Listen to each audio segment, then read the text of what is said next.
冰箱不制冷，其实我闭着眼睛我都知道什么问题，它这个是缺氟了。为什么我知道哈？回气管一丁点都不凉，这个高压管有点热，这很明显是缺氟的表现哈。这种冰箱缺氟的话，它肯定是有漏点的。二手冰箱才300多块钱，有必要修吗？去求吧。下一家，这一家拆一个电视支架，这个支架感觉挺霸气哈。拆倒好拆哈，拆了他不要的话，我都给他扔了。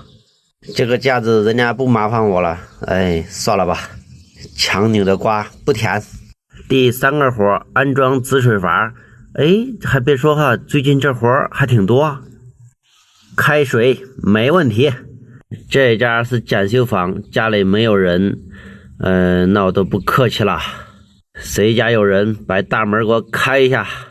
我是送快递的。入户门的话，我有钥匙。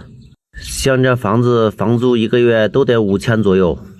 我主要是检修电机哈，电视、空调、冰箱、洗衣机。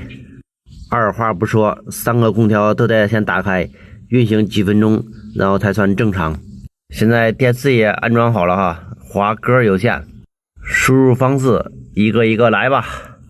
哦，原来是歌滑有线。冰箱没啥事哈，只是鸡娃上，打点油就好了。这个油烟机试了一下哈，只是灯泡不亮了。其实这油烟机设置个灯泡，这都脱了裤子放屁哈，没啥用，还是一个大口的。现在给它更换一个，最好换白炽灯啊 ，LED 的容易冒烟 ，LED 灯电路复杂，还有一个装指挥阀的。怎么样？说的是呢。这是下一家哈，空调插上电低，然后遥控器开不开机？我一看，哎呀，换个电池搞定。怎么样？优喜不优喜？这个冰箱的配件也到货了哈，盒页就是这个东西，你不要小看它哈，挺贵的，多少钱我都不说了哈，同行不让说。拆的时候很简单的，这东西是活的嘛，往外一扒拉都掉了。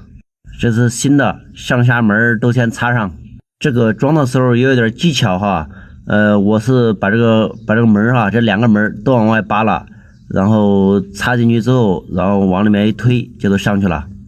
现在合页的螺丝没有上，2个门都稍微开一点，上去就行了。这个有一点点不匹配哈，你看这边风大，这边风小，不过前面后边都不漏气哈。这活优喜不优喜？每一个活都相当优喜哈。今天下班早哈，下雨了。好，下一页。